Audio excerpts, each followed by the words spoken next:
মোহনবাগান জামশেদপুর, খালিদ জামিল কতটা factor? Match আছে 17 তারিখ, এরও ম্যাচ। অবশ্যই একটা টাফ ম্যাচ মোহনবাগানের জন্য, এবং জামশেদপুর 3 নম্বরে আছে আই থিঙ্ক সো, কারণ জর্ডন ম্যাডে দুরন্ত জায়গায় রয়েছে। হ্যাঁ অবশ্যই খালিদ একটা ফ্যাক্টর। খালিদ মোটামুটি অনেকদিন ধরে ইন্ডিয়ান ফুটবলটা জানে, এবং আমাদের ইন্ডিয়ান কোচেদের মধ্যে ওই একমাত্র পারফর্ম করে যাচ্ছে, ডে বাই ডে যেখানে গেছে সেখানেই পারফর্ম করেছে। একটা মোহনবাগানের পক্ষে একটা টাফ ম্যাচ হচ্ছে।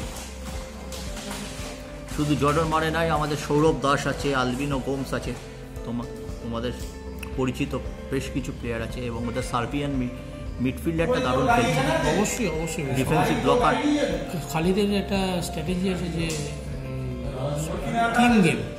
টিম গেমটা খেলায় আমি দেখেছি, সেহেতু সবাই মিলে ওরা একসঙ্গে মোহনবাগানের পয়েন্ট কাটার জন্যই লড়বে।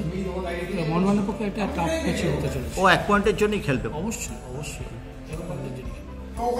মোহনবাগানের মিডফিল্ডটা কিন্তু ইস্তাম্বুল ম্যাচে খুব একটা ভালো খেলতে পারে। দেখলাম লাস্ট ম্যাচটা সেইভাবে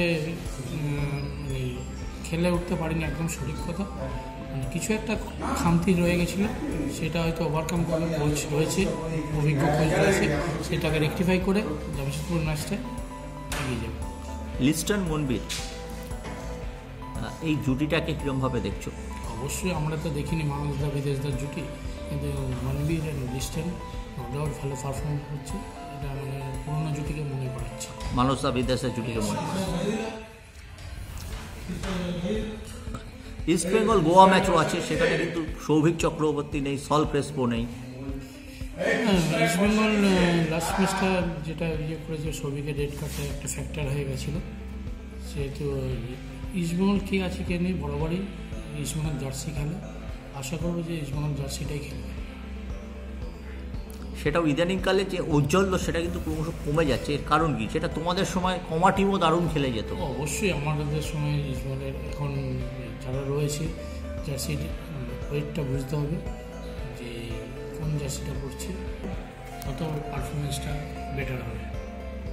দেখতে হবে জার্সির ওজন এবং মর্যাদা দিতে হবে ফুটবলার। অবশ্যই অবশ্যই আমি কোন ক্লাবের হয়ে খেলছি এবং কোন জার্সিটা পরে খেলছি এটা প্লেয়ারদের বুঝতে হবে। অবশ্যই অবশ্যই।